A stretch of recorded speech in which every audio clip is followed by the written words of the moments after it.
नमस्कार, news point लेकर हाजिर हूं मैं राजीव। दोस्तों, इस बार के लोकसभा चुनाव में मोदी चाहते हैं कि वो इतिहास रचें। मोदी ने 400 पार का नारा दिया है और बीजेपी का भी दावा है कि वो तीसरी बार पूर्ण बहुमत से सरकार बनाएगी। लेकिन अपने दावे को पूरा करने के लिए जिस तरह के खेल बीजेपी खेल रही है, अब उसकी पोल खुलनी शुरू हो गई है। दरअसल कांग्रेस के घोषणा पत्र पर मोदी का हमला हो या इलेक्टोरल बॉन्ड से हजारों करोड़ का चंदा बटोरना हो या ईडी के जरिए विपक्ष को कमजोर करने की कोशिश हो, बीजेपी की सारी रणनीतियों की पोल अब जनता के सामने खुल चुकी है। बीजेपी अपने ही फैलाए दलदल में फंसी हुई जा रही है। आइए जरा पहले आगे बढ़े उससे पहले राहुल गांधी के इस ट्वीट को देखते हैं। राहुल गांधी का यह ट्वीट क्यों यहां मायने रखता है, आगे समझेंगे। लिख रहे हैं राहुल गांधी कि यह चुनाव दो विचारधाराओं की लड़ाई है।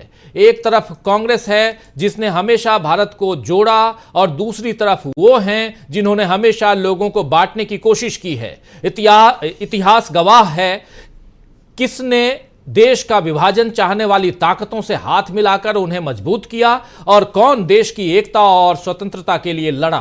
कौन भारत छोड़ो आंदोलन के समय अंग्रेजों के साथ खड़ा था। आज जब भारत की जेलें कांग्रेसी नेताओं से भर गई थी, तब कौन देश बांटने वाली ताकतों के साथ राज्यों में सरकार चला रहा था। राजनीतिक मंचों से झूठ की बौछार करने से इतिहास नहीं बदलता। तो दोस्तों, राहुल गांधी ने इस ट्वीट में मोदी का नाम नहीं लिखा, लेकिन उनका निशाना मोदी के मुस्लिम लीग वाले बयान पर ही है, क्योंकि मोदी ने कांग्रेस के घोषणा पत्र पर मुस्लिम लीग की छाप बताई थी। इसीलिए आज राहुल गांधी ने मोदी को बता दिया कि राजनीतिक मंचों से झूठ की बौछार करने से इतिहास नहीं बदलता है। खैर, इतिहास की गलत जानकारी तो बीजेपी लोगों को दे ही रही है। उसने वर्तमान में भी काफी गड़बड़ियां की हैं और इसका उदाहरण है इलेक्टोरल बॉन्ड, जिसमें अब रोज नए नए खुलासे हो रहे हैं। आप जानते हैं कि कोविड के वक्त, जो कोरोना काल था 2020 और 21 का, उस वक्त दुनिया की अर्थव्यवस्था ठप हो गई थी। लेकिन हैरानी की बात यह है कि उसी वक्त नई खुली हुई कंपनियों से राजनीतिक दलों को करोड़ों रुपए चंदा मिला। 2019 में खुली कंपनियों ने भी साल भर के अंदर ही चंदा देना शुरू कर दिया था, जबकि नियम यह है कि 3 साल से कम समय से अस्तित्व में आई कंपनियों को राजनीतिक चंदा देने की अनुमति नहीं है। जी हां, जब तक आपकी कंपनी 3 साल पुरानी नहीं हो जाती, तब तक आप राजनीतिक यानी कि पार्टियों को चंदा नहीं दे सकते।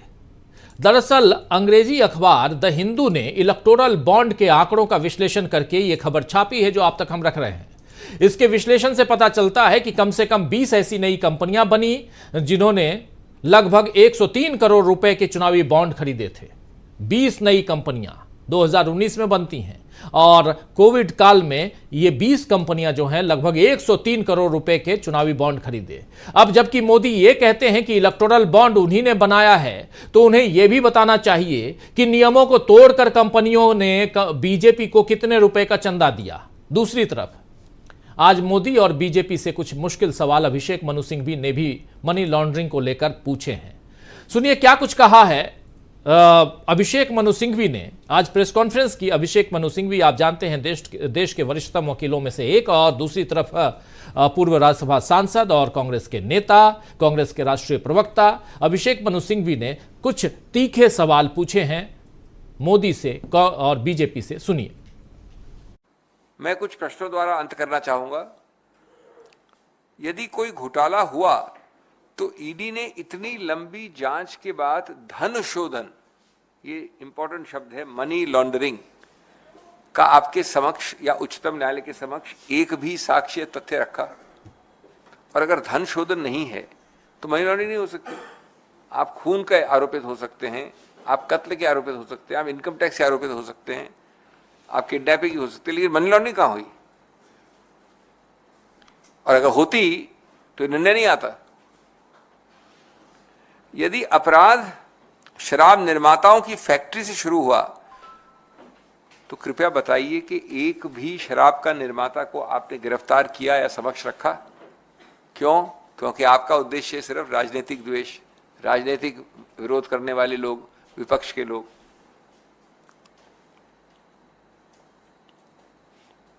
अगर ये 2019 से 2023 का ये इतना बड़ा जिसको स्कैम कहा आपने, तो आपने एक भी आबकारी अधिकारी, फील्ड अफसर एक भी क्यों नहीं गिरफ्तार किया? आप जानते हैं कि जो आबकारी विभाग है वो सबसे ज्यादा नियंत्रित है। आप फैक्ट्री से बाथरूम नहीं जा सकते बिना एक नियंत्रित तरीके से उस पर लिखना पड़ता है, रजिस्टर एंट्री करनी पड़ती है, ट्रक निकलती है, सब होता है। एक आदमी को आपने अरेस्ट नहीं किया, क्यों? क्योंकि आपका निशाना था सिर्फ राजनीतिक द्वेष वालों की तरफ। अगर ये सब लोग दोषी थे, यानी कौन?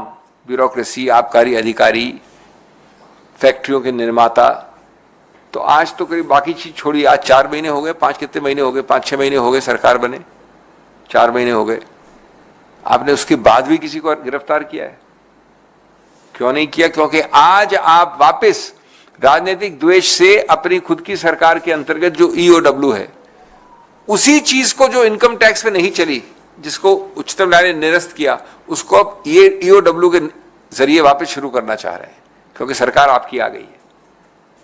ये मैं आपके लिए इससे बता रहा हूं जिससे कि एक्सपोज हो कि क्या इनके तौर तरीके हैं, किस प्रकार से कानून को पूरा जो है समंदर में डाल के काम किया जा रहा है। और अगर दोस्तों आपको बता दें कि छत्तीसगढ़ शराब घोटाले में अदालत के फैसले के बाद अब कांग्रेस ने सवाल उठाए हैं। वहीं दिल्ली में भी इस वक्त आप जानते हैं कि शराब घोटाले के कारण सियासत तेज है। अरविंद केजरीवाल इस वक्त आप जानते हैं कि जुडिशियल कस्टडी में है और उनकी कई सारी याचिकाएं कोर्ट में हैं और उनको सीएम पद से हटाने के लिए ये याचिकाएं एक नहीं बल्कि 3 याचिकाएं लगाई गईं। आज तीसरी याचिका भी खारिज हो गई और न सिर्फ याचिका हाई कोर्ट ने खारिज की, बल्कि याचिकाकर्ता जो है उसके ऊपर 50,000 रुपए का जुर्माना भी लगाया है। तो इस वक्त शराब घोटाला काफी सियासत तेज किए हुए है। बीजेपी आम आदमी पार्टी पर दबाव बना रही है और आज दिल्ली सरकार में मंत्री राजकुमार आनंद ने अपने पद और पार्टी से भी इस्तीफा दे दिया है, जिसके बाद यह कहा जा रहा है कि बीजेपी ने ऑपरेशन लोटस दिल्ली में शुरू कर दिया है। राजकुमार आनंद के इस्तीफे पर सौरभ भारद्वाज ने क्या कुछ कहा है, इसे सुन लेते हैं और फिर चर्चा आगे बढ़ाएंगे। सौरभ भारद्वाज की बाइट सुनते हैं। मैं अपने साथियों से कहना चाहूंगा, डरना नहीं है। आपके सामने संजय सिंह का उदाहरण है, झूठे मामले में फंसाया गया, 6 महीने रहे जेल के अंदर, मगर देखिए बाहर आए और शेर की तरह दहाड़ रहे। संजय सिंह बनना है, मनीष सिसोदिया बनना है, अरविंद केजरीवाल बनना है, सत्येंद्र जैन बनना है, राजकुमार आनंद नहीं बनना। हमें उनसे पूरी सहानुभूति है, मगर पार्टी में राजकुमार आनंद के लिए सहानुभूति सिर्फ इसलिए कि वो डर गए, मगर हमें राजकुमार आनंद नहीं बनना, हमें संजय सिंह और अरविंद केजरीवाल बनना है। आपको बता दें दोस्तों कि राजकुमार आनंद दिल्ली में समाज कल्याण मंत्रालय संभालते थे और हाल ही में राजकुमार आनंद के घर ईडी की रेड पड़ी थी। पिछले साल नवंबर महीने में राजकुमार आनंद के घर पर ईडी की टीम छापेमारी करने पहुंची थी और उनसे जुड़े हुए कुल 1 दर्जन से ज्यादा परिसरों पर भी ईडी ने छापेमारी की थी, लेकिन अब उन्होंने आम आदमी पार्टी से इस्तीफा दे दिया है। यानी बीजेपी के दबाव की रणनीति ने काम किया है। लेकिन क्या इससे लोगों का भरोसा बीजेपी पर बनेगा, यह देखना होगा। वैसे एक बात और बता दूं कि आज जब इस्तीफा दिया है राजकुमार आनंद ने, उसके ठीक 3 घंटा पहले उन्होंने अरविंद केजरीवाल के पक्ष में एक ट्वीट किया था और यह कहा जा रहा है कि 3 घंटा पहले आप अरविंद केजरीवाल के पक्ष में ट्वीट करते हैं और 3 घंटे बाद आपको आखिर क्या होता है कि इस्तीफा दे देते हैं। वैसे आज एक वीडियो सामने आया है जिसमें दिख रहा है कि लोगों की परवाह नरेंद्र मोदी को नहीं है। अचानक मैं नरेंद्र मोदी की बात क्यों कर रहा हूं? इसलिए कर रहा हूं कि मोदी जी जो हैं वो हैं, ये देखिए तमिलनाडु में नरेंद्र मोदी रोड शो कर रहे हैं। कई रोड शो आप लोगों को दिखाया हमने नरेंद्र मोदी जी का, और उनके सामने ये जरा फुल स्क्रीन अगर ला सकते हैं तो ले आइए। उनके सामने भड़बड़ा कर ये स्टेज जहां पर देखने के लिए ये मंच गिर जाता है, लेकिन नरेंद्र मोदी रुकते नहीं हैं, आगे बढ़ जाते हैं। नरेंद्र मोदी आगे बढ़ जाते हैं। यानी तमिलनाडु में प्रचार कर रहे नरेंद्र मोदी रोड शो में हैं और स्टेज टूट गया। उन्हें देखने सुनने आए लोग नीचे गिर गए, लेकिन मोदी का काफिला बढ़ता गया। अपने प्रचार में लगे नरेंद्र मोदी की संवेदनहीनता का कैसा संदेश जनता के बीच जाएगा, यह तो चुनाव के वक्त पता चल जाएगा। इधर एक दिलचस्प ट्वीट तेजस्वी यादव का भी आया है सामने, वो भी पहले ट्वीट देख लेते हैं और चर्चा आगे बढ़ाएंगे। बहुत कुछ अलग अलग चीजें आप तक हम पहुंचा रहे हैं, धड़ाधड़ पहुंचा रहे हैं। वीडियो देखते हैं और इस वीडियो में क्या कुछ कर रहे हैं और क्यों आज दिन भर छाए रहे तेजस्वी यादव, वो भी समझेंगे। लेकिन पहले उस वीडियो को देखिए। आप सब लोग अभी देख रहे हैं कि हम लोग अभी मुकेश सहनी जी के साथ हैं और पूरा दिन भर हम लोग प्रचार किए हैं और प्रचार करने के बाद हम लोगों को ये 10-15 मिनट मिला है जो हम लोग लंच कर सके। तो आज मुकेश जी जो है खाना लाए हैं, लंच में मछली लाए हैं और बहुत ही स्वादिष्ट मछली है। 1 कांटे का मछली है, साथ में रोटी है, नमक है, प्याज है और हरी मिर्ची है। तो यही मौका मिलता है जब हम लोग जो है 10-15 मिनट का खाना जो है खा सके और पूरे दिन भर से हम लोग प्रचार में लगे रहते हैं। तो मुकेश जी को हम धन्यवाद देते कि मछली खिलाया आज इन्होंने। और मछली कौन सा है, मछली कौन सा खा रही बताएंगे। नमस्कार साथियों, ये मछली जो है खास करके मिथिलांचल में कोसी में पाया जाता है। इसका नाम है चेचरा और मजबूती से हम लोग प्रचार कर रहे हैं और वही थोड़ा सा समय मिलता तो वही।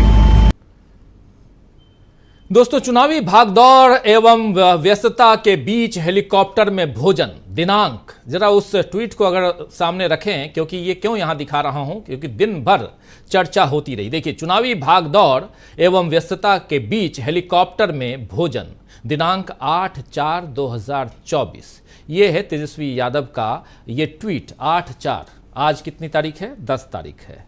रामनवमी की शुरुआत 9 तारीख से होती है और 8 तारीख को ये मछली खाते हैं। 8 तारीख के इस ट्वीट में तेजस्वी ने हेलीकॉप्टर में भोजन की अपनी तस्वीर और वीडियो को पोस्ट किया। इसमें वो मछली खाते दिख रहे हैं और चर्चा भी कर रहे हैं। लेकिन इसके बाद नवरात्रि में तेजस्वी के मछली खाने पर सवाल उठाए जाने लगे हैं और उन्हें सनातन की शिक्षा दी जाने लगी है। मगर नवरात्रि 9 तारीख से शुरू हुई है दोस्तों, यानी एक दिन पहले तेजस्वी ने मछली खाई थी और ये उनकी अपनी मर्जी और उनका हक है कि वो कब क्या खाएं और क्या नहीं खाएं। लेकिन इस पर जिस तरह राजनीति शुरू हो गई है, उससे समझ आ रहा है कि तेजस्वी ने बड़ी चतुराई से जनता को हकीकत दिखा दी कि जो लोग खासकर सनातन और हिंदू धर्म का दावा ठोकते हैं, वो असल में केवल राजनीति करते हैं, वो असलियत से दूर रहकर विपक्ष पर हमला करते हैं। तो राहुल गांधी से लेकर दोस्तों तेजस्वी यादव तक और आम आदमी पार्टी के नेता तक सभी लोग इस समय बीजेपी की पोल खोल रहे हैं। आइए आज न्यूज पॉइंट में इसी पर चर्चा करेंगे कि क्या इस पोल खोल के बाद बीजेपी जनता से नजरें मिला पाएगी? क्या फर्जीवाड़े का हिसाब दे पाएगी बीजेपी? क्या बीजेपी के दावे की पोल खुल गई है? इन तमाम सवालों का जवाब ढूंढने की कोशिश करते हैं। हमारे साथ कुछ वरिष्ठ साथी जुड़े हुए हैं, उन सबसे आपका परिचय करवाता हूं। देखिए, 6 वरिष्ठ साथी जुड़े हुए हैं हमारे साथ डॉक्टर राकेश पाठक जी हैं, हमारे साथ सुनील शुक्ला जी हैं, प्रेम कुमार जी हैं, प्रशांत टंडन जी, डॉक्टर दीपक पाचपोर जी और अमलेंदु उपाध्याय जी। आप सभी का स्वागत है, इस्तकबाल आप तमाम दोस्त साथी शुभचिंतक आप सबका जो अब तक जुड़ चुके हैं, जो जुड़ने वाले हैं इस कार्यक्रम में। डॉक्टर राकेश पाठक जी, आपके पास आना चाहता हूं। बहुत कुछ एक तस्वीर साफ करने की कोशिश कि बीजेपी के दावे की कैसे खुल रही है पोल, उसी की कोशिश इस प्रस्तावना में। जरा आपसे समझूं कि क्या कुछ देखते हैं आप राहुल गांधी का ट्वीट, जिसे शुरुआत हमने की थी, और उस ट्वीट में उन्होंने पोल खोलने की कोशिश ये की कि कैसे बीजेपी और खासकर कांग्रेस पार्टी की जो मैनिफेस्टो है कांग्रेस पार्टी का, उस मैनिफेस्टो में मुस्लिम लीग को कैसे जोड़ दिया जाता है उस मैनिफेस्टो से, और कैसे यहां तेजस्वी यादव क्या खाएं क्या ना खाएं वहां तक पहुंचा दिया जाता है। कैसे इधर जो राजकुमार आनंद हैं वो कैसे इस्तीफा दे देते हैं 3 घंटा पहले। अगर ट्वीट सामने आ गया हो तो जरूर मैं चाहूंगा कि उस ट्वीट को भी ले आइए। 3 घंटा पहले एक मंत्री आम आदमी पार्टी का वो ट्वीट करता है, लिखता है कि कितनी हास्यास्पद बात है कि एक चुने हुए मुख्यमंत्री भगवंत मान और एक सांसद को मुलाकात के लिए टोकन नंबर दिया जाता है, फिर मुलाकात को कैंसिल कर दिया जाता है। तिहाड़ जेल के अधिकारी मोदी सरकार के दबाव में काम कर रहे हैं। यह ट्वीट आज का 3 घंटा पहले का ट्वीट है और 3 घंटे बाद राजकुमार आनंद इस्तीफा दे देते हैं। तो ये सब कुछ देखिए, तस्वीर साफ है बिल्कुल। और इससे क्या पोल खुलती हुई दिखाई नहीं देती? डॉक्टर राकेश पाठक जी। लगातार दिन ब दिन खुलती जा रही है मोदी और बीजेपी की। पहले मुस्लिम लीग की बात कर लें। हमने हमारे चैनल डीवी लाइव पर अभी 2 दिन पहले पूरा विस्तार से बताया था कि मुस्लिम लीग से मोदी जी और उनके वैचारिक पुरखों का क्या संबंध था, क्या रिश्ता था। संक्षेप में एक बार फिर दोहरा देते हैं। राहुल गांधी ने हल्के फुल्के में उसका उल्लेख किया, हम अपने वीडियो में बहुत विस्तार से डीवी लाइव पर बता चुके हैं। मुस्लिम लीग के साथ हिंदू महासभा, जिसके सावरकर सबसे बड़े प्रतीक हैं, वो उनकी 3 सरकारों में शामिल थी, बंगाल, सिंध और उत्तर पश्चिम सीमांत प्रांत में। जनसंघ के संस्थापक श्यामा प्रसाद मुखर्जी बंगाल की सरकार में मंत्री थे, फजलुल हक की सरकार में। श्यामा प्रसाद मुखर्जी भारत छोड़ो आंदोलन के दमन के तौर तरीके बता रहे थे बंगाल के गवर्नर को चिट्ठी लिखकर। ये सारी चीजें देश के सामने अब आ चुकी है, पोल तो खुल चुकी है इनके राष्ट्रवाद की, इनकी देशभक्ति। इसलिए वे कोई एक बिंदु नहीं बता सके कि जिसके आधार पर कह सकें मोदी जी, नड्डा जी, अमित शाह कि कांग्रेस के घोषणा पत्र में, न्याय पत्र में फलाने पृष्ठ पर फलाने बिंदु में ये लिखा है और ये मुस्लिम लीग की बात है।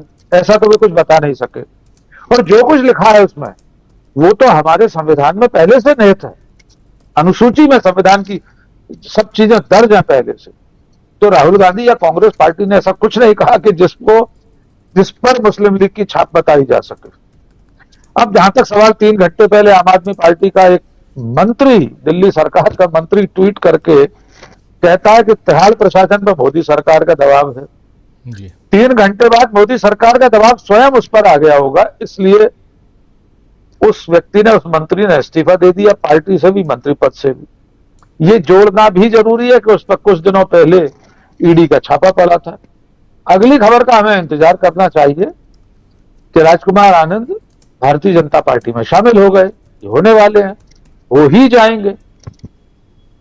तेजस्वी यादव के वीडियो पर जो लोग बवाल काट रहे हैं वे शायद ये नहीं जानते कि बिहार में लोग नवदुर्गा में भी मांसाहार करते हैं। हमारे देश में बंगाल, बिहार, असम, बहुत सारे ऐसे क्षेत्र हैं जहां पर हिंदू लोग मांसाहार करते हैं और देश के किसी कानून में यह लिखा नहीं है कि किस दिन मांसाहार करने से आदमी हिंदू विरोधी हो जाएगा, सनातन विरोधी हो जाएगा। यहां तक कि हमारे जो हिंदू वाङ्मय, हमारे जो श्रुतियां हैं, हमारे जो ग्रंथ हैं, उनमें भी मांसाहार की हिमायत की गई है। बहुत सारे ऐसे उल्लेख मिल जाएंगे, ऐसी घटनाएं मिल जाएंगी कि हमारे अवतारों ने भी समय समय पर मांसाहार किया है।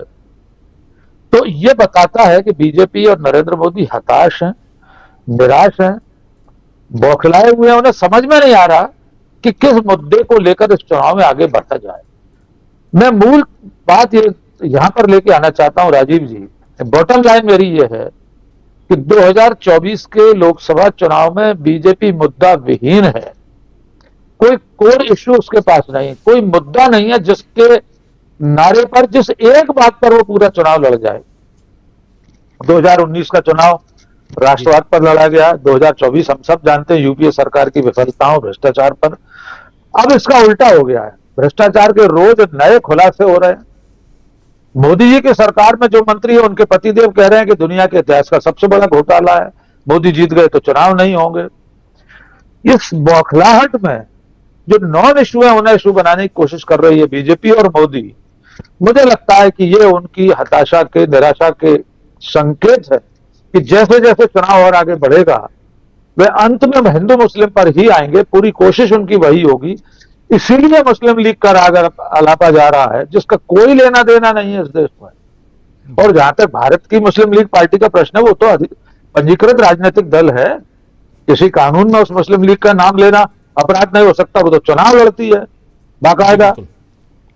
तो मुझे ऐसा लग रहा है कि मोदी जी निराश और हताश हैं। एक संशोधन राजीव जी मैं जोड़ना चाहता हूं। मुझे लग रहा है वो जो वीडियो है जो स्टेज गिरने का, जिसमें कुछ लोग घायल हुए हैं मोदी जी के रोड शो का, वो तमिलनाडु का नहीं है, वो जबलपुर का है, जहां तक मेरी जानकारी है। जी राजीव जी चेक करवाता हूं। क्योंकि आज प्रधानमंत्री तमिलनाडु में थे और कल जबलपुर में थे, 2 दिन पहले जबलपुर शाम में थे। शाम को 5 बजे उनकी वहां सभा थी, रैली थी, रोड शो था। तो हो सकता है वहाँ का हो, उसको चेक करवाता हूँ। बिल्कुल आप सही कह रहे हैं, उसको चेक करवाता हूँ। लेकिन आना चाहता हूँ सुनील शुक्ला जी आपके पास। सुनील जी, क्या जो अभी डॉक्टर राकेश पाठक जी कह रहे थे, क्या मुद्दों का अभाव और मुद्दों की खोज में इधर उधर भटकते हुए दिखाई दे रहे हैं? क्या मोदी जी या बीजेपी, उनकी पार्टी, मुद्दे अभी तक खोज रहे हैं? धन्यवाद राजीव जी। एक तो मेरा विनम्र आग्रह है आप लोगों से कि मोदी जी ने जो मुस्लिम लीग के छाप की बात कही है, इस पे आपको नाराज नहीं होना चाहिए। आपको बधाई देना चाहिए कि उसके कारण जिनको यह घोषणा पत्र नहीं पढ़ना था वो भी पढ़ डाले। कांग्रेस के वेबसाइट पे जाकर के उसके पीडीएफ को डाउनलोड करके पढ़ने वालों की तादाद बहुत बढ़ गई। यह खोजने में लोग लगे रह गए कि आखिर इसमें मुस्लिम लीग है कहाँ। तो बहुत विनम्रता पूर्वक आग्रह कर रहा हूं कि आप उनसे आग्रह कीजिए किस तरह के बयान वो देते रहे। आपके पास उस न्याय पत्र का कोई भी आलोचना आपके पास नहीं है। मोदी जी के आप भाषणों को सुनिए। उन्होंने मेरठ में क्या कहा, उन्होंने सहारनपुर में क्या कहा, उन्होंने पीलीभीत में क्या कहा, उन्होंने जबलपुर में क्या कहा कि जब चंद्रयान उतरा तो आपको गर्व हुआ कि नहीं हुआ। वो कहते हैं कि जब राम मंदिर बना तो आपको गौरव की अनुभूति हुई या नहीं हुई। जब वो कहते हैं कि G20 का आयोजन हुआ तो आपको गौरवान हुआ या नहीं हुआ। न तो रोजगार की बात करते हैं, न महंगाई की बात करते हैं, न वो मणिपुर की बात करते हैं, न किसानों की आय की दुगनी बात करते हैं, न वो अर्थव्यवस्था की बात करते हैं, न औद्योगिक विकास की बात करते हैं।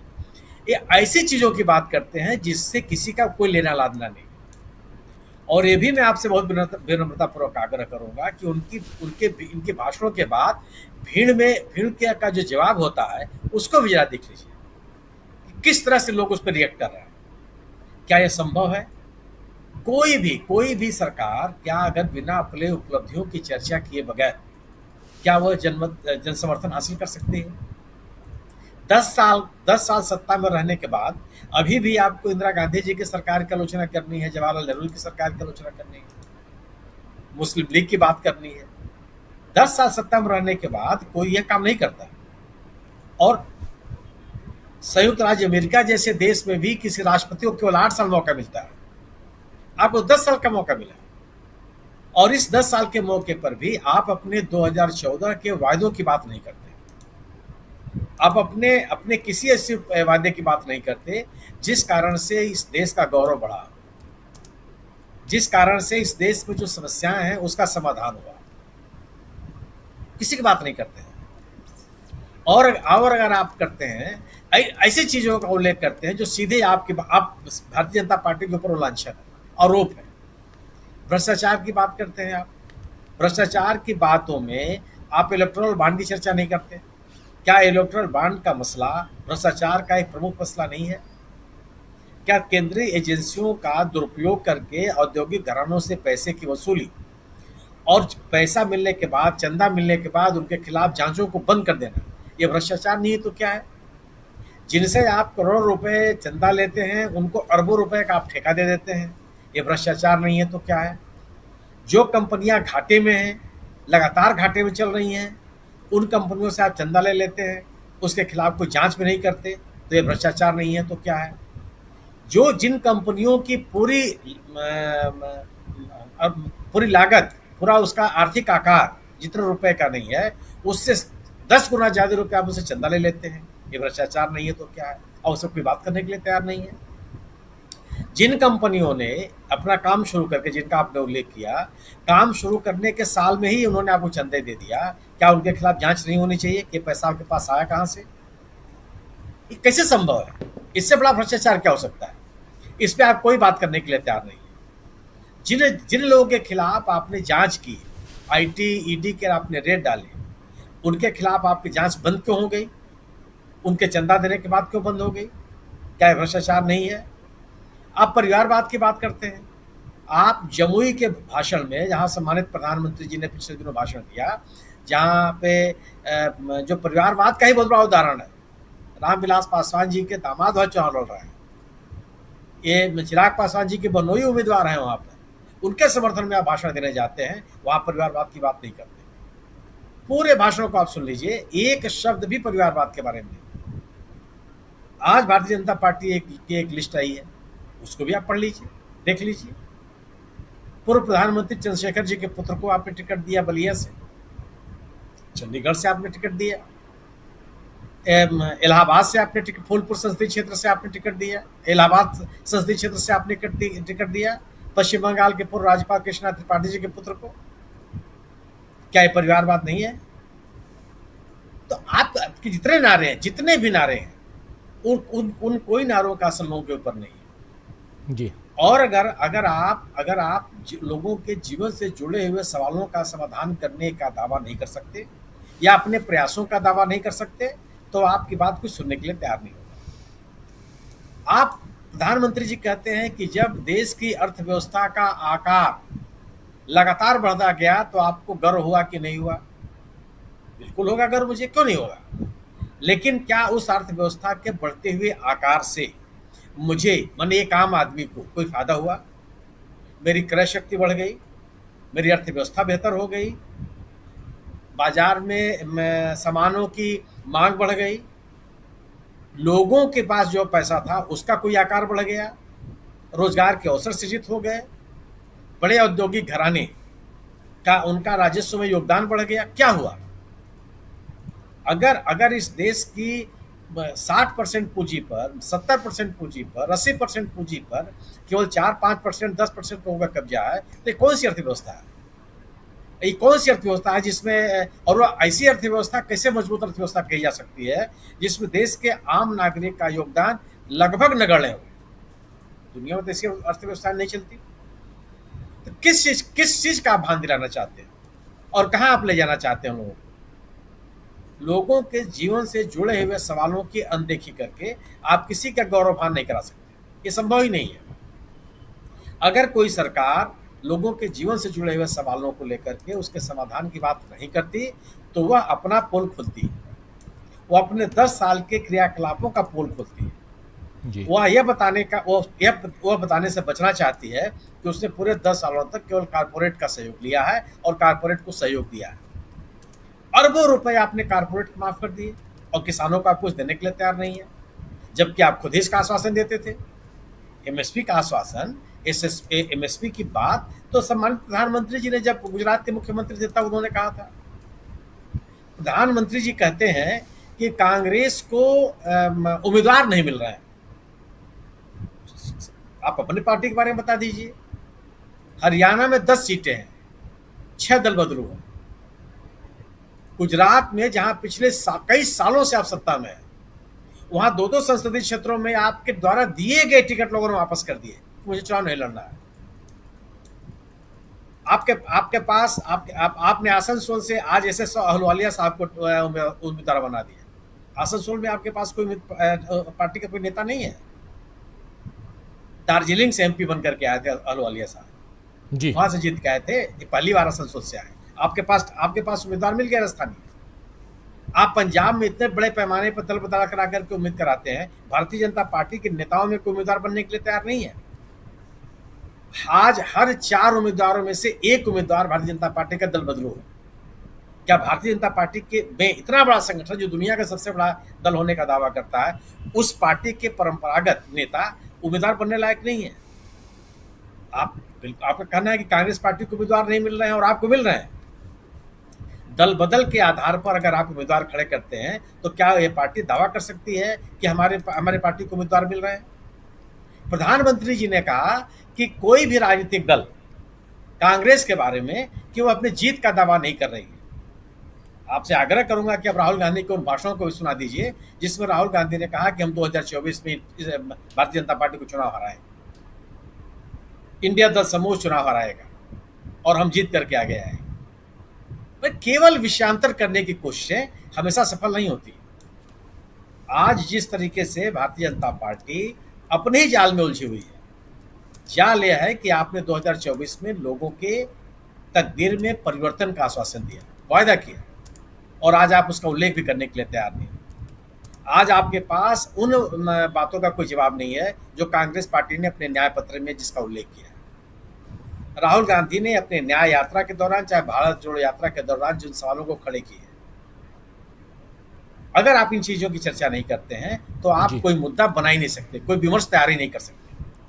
और बिल्कुल। विमर्श के अभाव में, मेरा अपना मानना यह है कि विमर्श के अभाव में कोई भी माहौल अपने पक्ष में नहीं बना सकते हैं।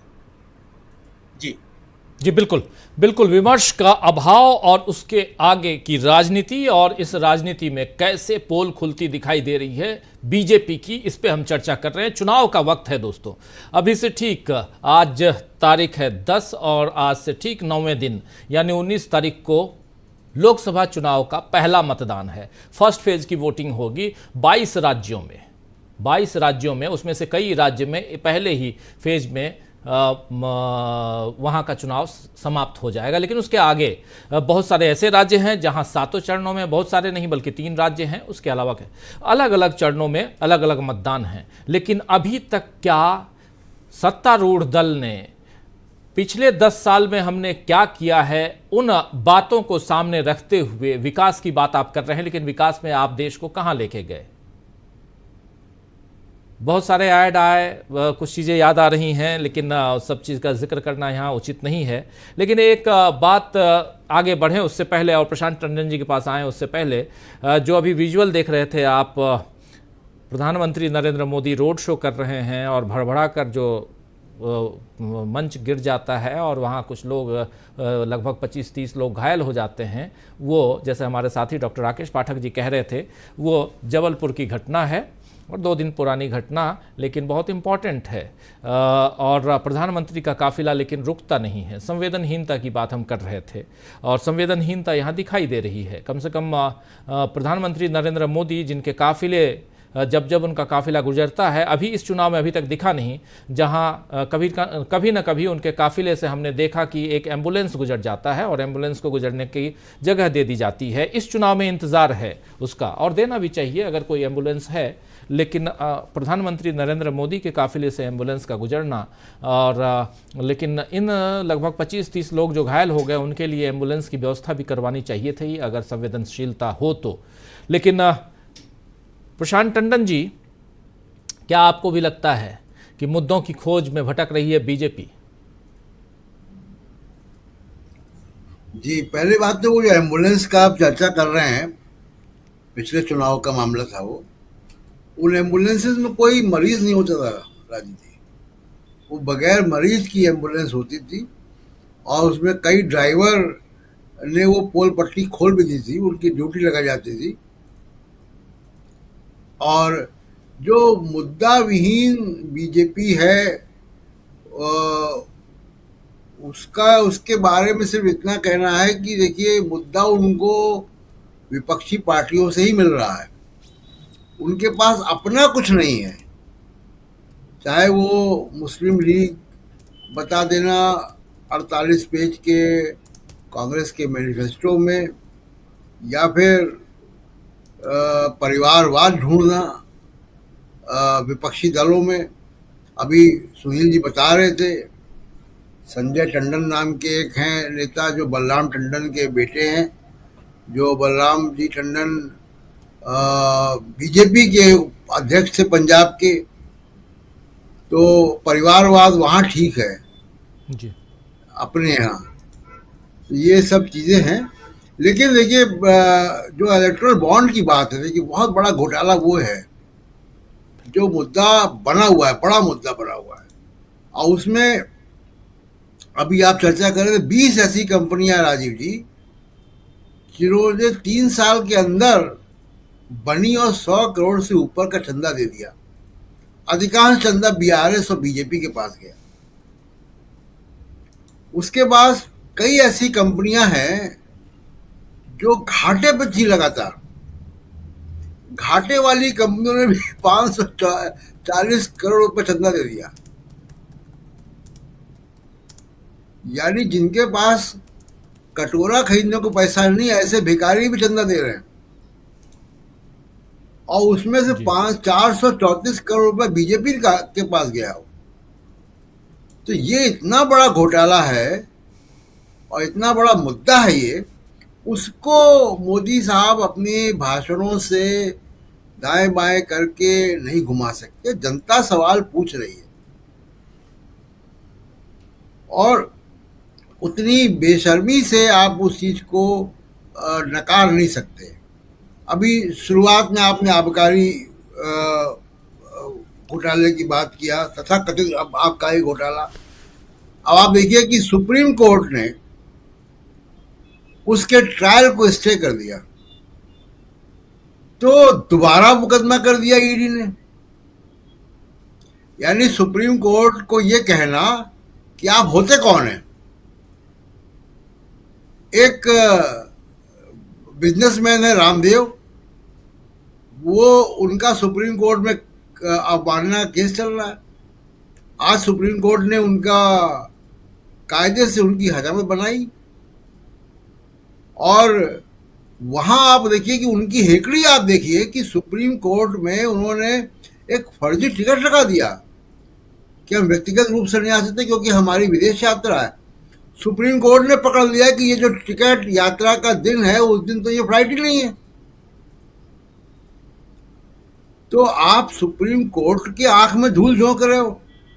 तो अगर इस तरीके के व्यापारी, रामदेव जैसे व्यापारी अगर सुप्रीम कोर्ट की अवमानना करेंगे और खुलेआम मेडिकल साइंस को आप बुरा भला कहेंगे, गालियां देंगे, मजाक उड़ाएंगे, खिल्ली उड़ाएंगे, और एक तरफ ईडी जो है वो सुप्रीम कोर्ट के फैसले के बाद उसी मामले में दोबारा कर देती है। और जैसा अभिषेक मनु सिंघवी कह रहे थे कि शराब घोटाला हुआ है, लेकिन शराब घोटाले में कोई शराब का व्यापारी नहीं पकड़ा गया।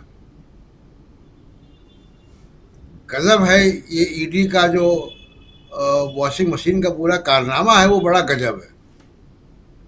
ऐसी आम आदमी पार्टी के वो मंत्री जी हैं आनंद, उनकी 3 घंटे के अंदर अंतरात्मा जाग गई, 3 घंटे के अंदर अंतरात्मा जाग गई। और अब वो कहाँ जाएंगे इसकी भविष्यवाणी करना बड़ा आसान है।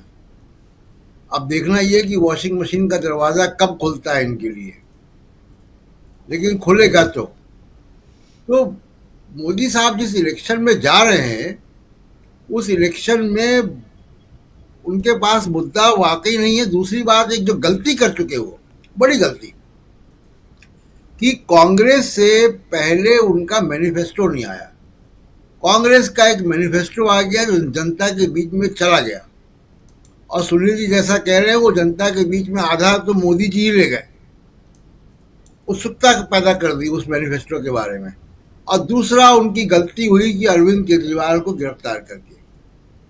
उस गलती का खामियाजा ये भी हुआ कि संजय सिंह बाहर आ गए जमानत में, जिसको कहते हैं कि सर मुड़ाते ओले पड़े। तो संजय सिंह बाहर आ गए, वो प्रेस कॉन्फ्रेंस कर रहे हैं, वो भाषण दे रहे हैं, उनके वो इंटरव्यू दे रहे हैं सारी दुनिया भर के चैनलों को। तो इसलिए मोदी साहब का जो कैंपेन है वो डिरेल हो चुका है, पूरी तरीके से पटरी से उतर गया है। अब वो अखबार पढ़ के, राहुल गांधी के भाषण सुन के, तेजस्वी यादव के वीडियो देखकर अपना कंटेंट क्रिएट कर रहे हैं, लेकिन अपना उनका जो पूरा प्रचार है वो पटरी से उतर चुका है। राजीव जी, इलेक्टोरल बॉन्ड की बात आप कर रहे थे प्रशांत जी। इलेक्टोरल बॉन्ड को लेकर एक बड़ा अजीब टाइप का मामला गुजरात से सामने आया है। उस पर आज कांग्रेस पार्टी ने ट्वीट किया है। उस ट्वीट को पहले देखते हैं। बहुत अजीब टाइप का, बहुत शर्मनाक मामला कह सकते हैं।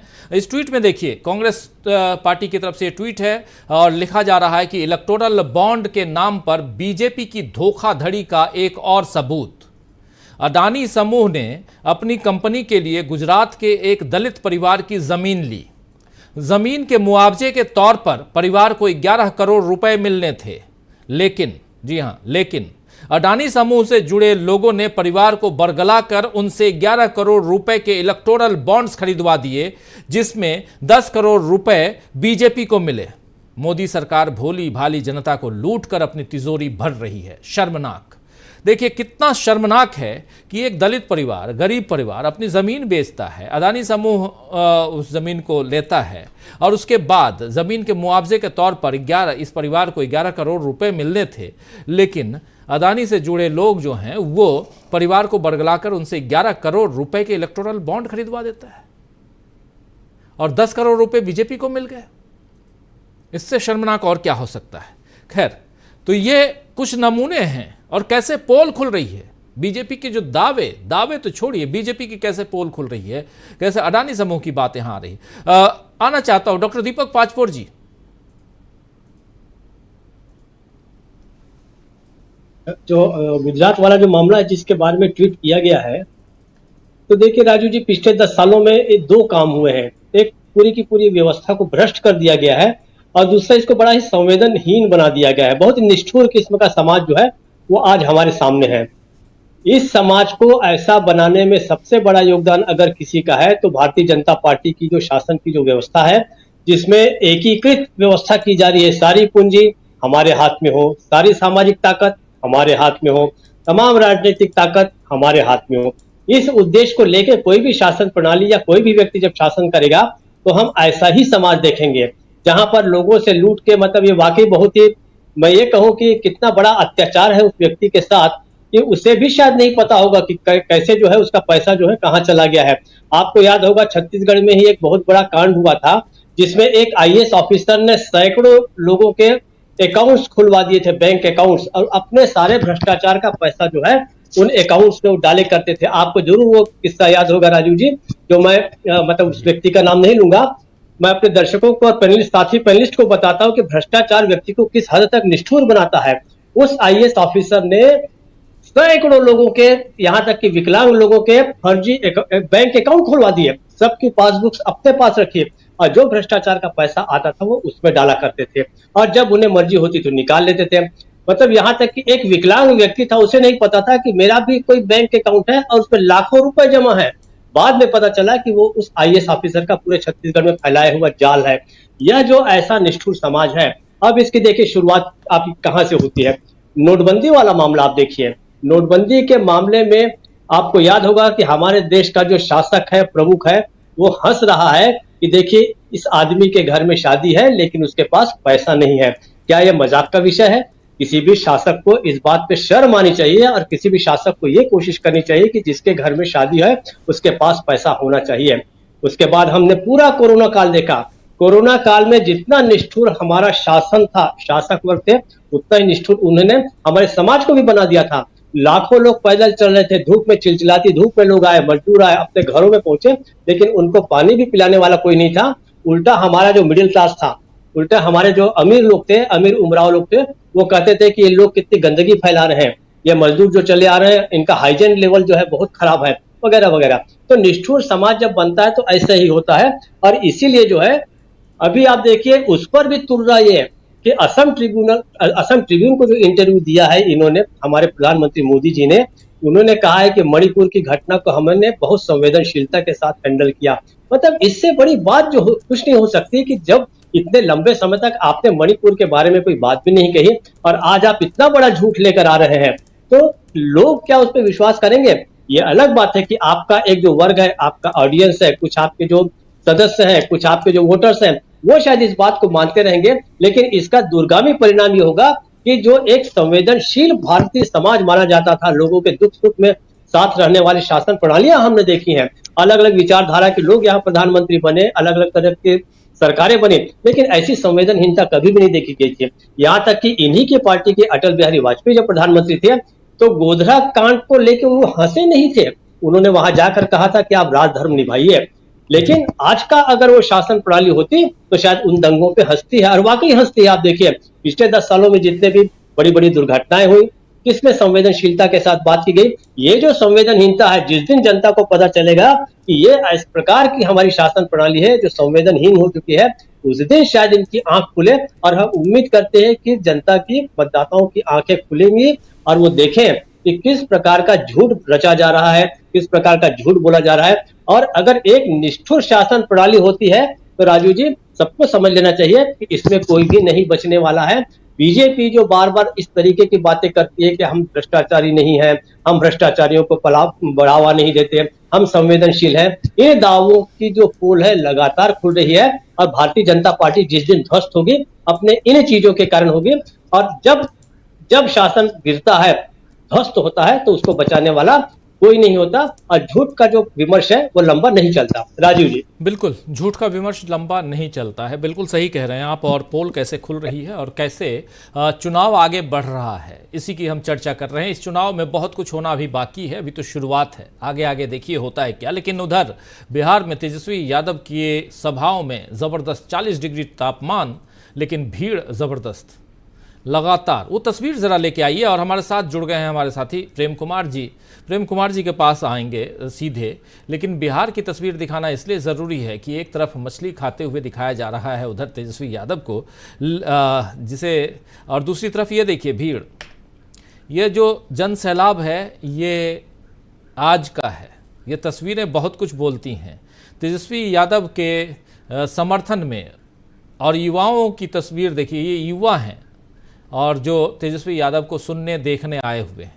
इन तस्वीरों को आप देखकर समझ सकते हैं कि क्या कुछ चल रहा है बिहार में, क्यों परेशान है सत्तारूढ़ दल इस वक्त बिहार से। और ये तेजस्वी यादव हैं जो अपनी बात रख रहे हैं, लेकिन बहुत महत्वपूर्ण है। और यहाँ से क्या परेशानियाँ जो हैं वो बढ़ गई हैं, क्या परेशानियाँ खासकर सत्तारूढ़ दल की बढ़ी हुई दिखाई दे रही हैं, मुद्दों की तलाश में भटक रहे, इधर उधर भटक रहे नरेंद्र मोदी इन तस्वीरों को देखकर क्या कुछ सोच रहे होंगे। इन तमाम सवालों के जवाब के साथ आना चाहता हूं प्रेम कुमार जी आपके पास। बिहार की जो ये तस्वीर है बहुत कुछ बयां करती है, पर चुनाव परिणाम बता देती है। और कई तस्वीरें हैं, आप देखेंगे बिहार में जब जीतन राम मांझी को विपरीत परिस्थितियों का सामना करना पड़ता है, दर्शक वहां के मतदाता वोटिंग करते हैं, गया के सांसद प्रेम कुमार की वोटिंग होती है, गिरिराज सिंह का तो आप देखे थे कितना विरोध हुआ था। तो एक तरफ ये है कि एनडीए के जो कार्यकर्ता नेता हैं उनका विरोध हो रहा है, और दूसरी तरफ ये विशाल जन समर्थन है। ये दोनों बातें एक साथ जुड़ करके बिहार में गठबंधन की ताकत को बयां कर रहे हैं। और वो सारे सर्वे वाले जो कहा करते थे कि नीतीश कुमार और बीजेपी मिल करके बिहार में एकदम साफ कर रहे हैं, 2019 की तरह 40 में 39 वाला माहौल है, थोड़ा घट जाएगा 5 सीट, थोड़ा घट जाए, वो सब अब बदल रहे हैं। वो सब अब कहने लगे हैं कि महागठबंधन जो है बेहतर परफॉर्मेंस कर रहा है। हालांकि अभी भी कंजूसी दिखा रहे हैं, वास्तविक तस्वीर अगर दिखाना चाहें तो बाजी पलट चुकी है बिहार में। बिहार में बिल्कुल बाजी पलट चुकी है और पूरे एनडीए गठबंधन को डबल डिजिट नहीं मिलने जा रही है। ये आज के हालात हैं। इसमें सिर्फ बिहार की बात नहीं है, आप उत्तर प्रदेश में भी आइए। अभी जो ताजा सर्वे क्या कह रहा है, जो कि हम मानते हैं कि वो सर्वे है जिसको मूल काम के अलावा बाकी काम भी सत्ताधारी दल ही दिए रहता है साल भर, तो उनके प्रति निष्ठा दिखाना उनका कर्तव्य बनता है। तो वो सर्वे भी कह रहे हैं कि इंडिया गठबंधन को उत्तर प्रदेश में 4% वोटों का फायदा सिर्फ एक हफ्ता में हुआ है। 1 से 9 8 दिन में 4% वोट इंडिया गठबंधन के बढ़ गए हैं, लेकिन उसमें वो कहते हैं कि एनडीए के वोट नहीं घटे हैं। अब ये बहुत ताज्जुब की बात है कि बाइपोलर इलेक्शन हो और उसमें अपोजिशन का वोट परसेंट बढ़े और वो सत्ताधारी दल के गठबंधन के वोट की कीमत पर ना हो, ये विश्वास करने लायक बात नहीं है। लेकिन यहां से भी लेके 4% वोट अगर 8 दिन में बढ़ रहे हैं तो अभी आने वाला समय है। और ये जो सिलसिला शुरू हुआ है पूरे देश में, राजपूत समाज का जो विद्रोह है, बगावत है, संकल्प है कि हम बीजेपी को हराने के लिए राम की सौगंध खाते हैं, इस तरह की जो बातें हैं। इसके अलावा हर इलाके से, केवल राजपूतों की बात नहीं है, हर समुदाय से यही आ रहा है। अब जाट समुदाय नाराज है। असल में हुआ क्या है राजीव जी, बीजेपी ने एक ऐसी पॉलिटिक्स को बढ़ावा दिया है जिसने एक को धिक्कारने और दूसरे को पुचकारने और उस हिसाब से वोट बैंक के ख्याल से ये उन्होंने पहले मुसलमानों को दिखा करके हिंदुओं को का वोट लेने की कोशिश की, धारा 370 और कश्मीर दिखा करके शेष हिंदुस्तान का वोट लेने की कोशिश की। उन्होंने जाट का विरोध दिखा करके गैर जाटों का वोट लेने की कोशिश की। उन्होंने कुकी मैतेई में मैतेई का पक्ष लेकर के कुकी को नकार करके मैतेई का वोट जुटाने की कोशिश की। उन्होंने किसान का विरोध करके किसान को सिर्फ पंजाब और जाट से जोड़ करके शेष भारत के लोगों को किसान के विरोध में खड़ा करने और उनका वोट लेने की कोशिश की। उन्होंने मराठों के खिलाफ में राजनीति की, बाद में मराठा प्रतीक अपने पक्ष में खड़े किए। इस तरीके से उन्होंने वोट के लिए पूरी तरह से समाज को बांट दिया। वोट मिले इसके लिए भाई भाई में, परिवार परिवार में, जाति जाति में, गठबंधन में सहयोगियों तक को नहीं छोड़ा। भाई जरूरत पड़े तो पारस पासवान को जुटा लीजिए और धिक्कार दीजिए चिराग पासवान को, वो एनडीए से बाहर जाके चुनाव लड़े, और जब जरूरत पड़े तो चिराग पासवान को स्वीकार लीजिए और धिक्कार दीजिए पारस पासवान को। तो ये उन्होंने अपने सहयोगियों को भी बांटा, सिर्फ वोट के लिए, सत्ता के लिए, सरकार के लिए। तो ये जो है इसका खामियाजा अब भुगतना पड़ रहा है, क्योंकि सब महसूस कर रहे हैं कि हमें तो इन्होंने छल लिया। राजपूत जो कि हमेशा वोट देते रहे बीजेपी को, आज बड़े आराम से चुप है सब बीजेपी लीडरशिप। अरे आके एक बार माफी मांग लीजिए, लेकिन चुप है क्यों? क्योंकि इनको लगता है कि 52% वोट जो है उनको सहलाया जा सकता है कि देखो राजपूत को तो सबक सिखा रहे हैं, और बाद में जाके माफी मांगेंगे। वो मांगेंगे भी माफी, लेकिन तब तक वो एक मैसेज दे करके ओबीसी वोट बैंक को लुभाने की कोशिश में लगे हुए हैं। तो इनका जो वोट बैंक का पॉलिटिक्स है, इसके कारण पूरे देश में विरोध है। भाई गुजरात में जबरदस्त विरोध है, वहां आपके बीजेपी के प्रत्याशियों का विरोध हो रहा है। आपने जबलपुर में दिखाया कैसे असंवेदनशील प्रधानमंत्री हैं। एक और विजुअल आज ही का वायरल हो रहा है कि उनके शरीर से धक्का लग जाता है एक बुजुर्ग का, वो गिर जाते हैं मंच पर, लेकिन नरेंद्र मोदी जी पलट करके उस बुजुर्ग को नहीं देखते और आगे बढ़ जाते हैं। वो भी असंवेदनशीलता का एक जबरदस्त उदाहरण है। एक प्रधानमंत्री भला अपनी आंखों के सामने बड़ी संख्या में जो दर्शक हैं वो गिर जाए और उसको देखने के लिए उतरे नहीं, उसका काफिला रुके नहीं, और फिर थोड़ा देर आगे बढ़ करके हाथ हिला रहे हैं, ये अभिवादन ले रहे हैं, अभिवादन दे रहे हैं। क्या कर रहे हैं आप कर क्या रहे हैं? आप जिसको जो आपके सामने गिर गया है उसका अभिवादन आप ले सकते हैं, न दे से। उनको तो सहानुभूति की जरूरत थी, किसी को चोट तो नहीं लगा, कोई हॉस्पिटल पहुंचाने लायक तो नहीं है। ये तो प्राथमिक बात होती है, ये प्राथमिक बात भी वो करना भूल गए, क्योंकि उनका रथ यात्रा था, उनका कुछ टाइम मैनेजमेंट होगा, उनका कुछ अगला शेड्यूल होगा, वो शेड्यूल खराब ना हो जाए इसके लिए भाड़ में जाए जनता, हम तो अपना काम कर रहे हैं, हम तो वोट मांग रहे हैं। ऐसे वोट मिलेंगे क्या वो जनता, जबलपुर की जनता जिन्होंने अपनी आंखों से ये नजारा देखा, वो वोट देगा क्या? सब कुछ वोट नहीं होता है, ये बात समझ लीजिए। अब देश के सामने उनका ये चरित्र जो है उजागर हो गया है कि एक एक जाति को लड़ाना, धर्म को धर्म से लड़ाना, सहयोगी को सहयोगी से लड़ाना। अपनी पार्टी में भी आप देखिए, नितिन गडकरी के नजदीकी के घर में छापा मार देना और उस तरह की चीजें भी होती हैं।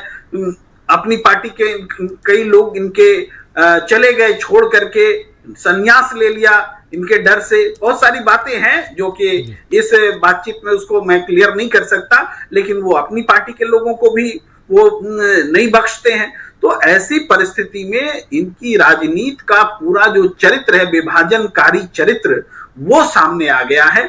ये विभाजनकारी चरित्र जनता समझ गई है, इसीलिए देश भर में विरोध हो रहा है।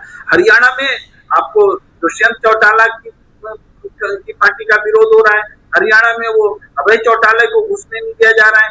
बीजेपी के झंडे जलाए जा रहे हैं हरियाणा से लेके पंजाब तक में। भाई कहाँ थे आप लोग जब हमारे 700 साढ़े 700 किसान मारे जा रहे थे? तो ये सारी घटनाएं, सिर्फ ऐसा नहीं, एक जगह विरोध हो रहा है, हर जगह विरोध हो रहा है। और दूसरी तरफ से जो इंडिया गठबंधन है उसकी तरफ से प्रचंड भीड़, चुनाव दिख रहा है, चुनाव के नतीजे दिख रहे हैं, चाहे कोई कुछ भी बोले। राजीव जी, चुनाव के नतीजे अभी चुनाव की घोषणा हुई है, चुनाव की तैयारियां चल रही हैं, पहले फेज का मतदान होना है और 19 तारीख को उससे पहले ही नतीजे अगर दिखने लगे तो क्या देश की जनता ने मूड बना लिया है, समझेंगे। लेकिन उससे पहले ये जानने की जरूरत जरूर है कि उत्तर प्रदेश में चल क्या रहा है। जरा उत्तर प्रदेश की बहुत चर्चा होती है। अमलेंदु उपाध्याय जी, क्या कुछ चल रहा है उत्तर प्रदेश में? 4% की बात कर रहे थे अभी प्रेम कुमार जी, उत्तर प्रदेश का ही जिक्र कर रहे थे।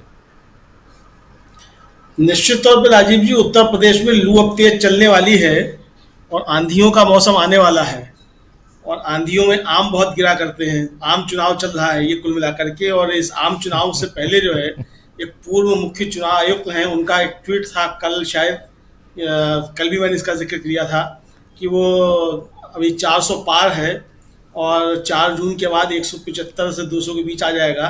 और लेकिन मैं जो हूँ वो अल्फांसो आम की बात कर रहा हूँ, और हर आम जो है उसका चुनाव से कोई वास्ता नहीं होता है। ये एक पूर्व मुख्य चुनाव अल्फांसो उत्तर प्रदेश में थोड़ी होता है, अल्फांसो उत्तर प्रदेश में महाराष्ट्र में। हाँ, महाराष्ट्र में होता है, महाराष्ट्र में कल ही तो गठबंधन हुआ है।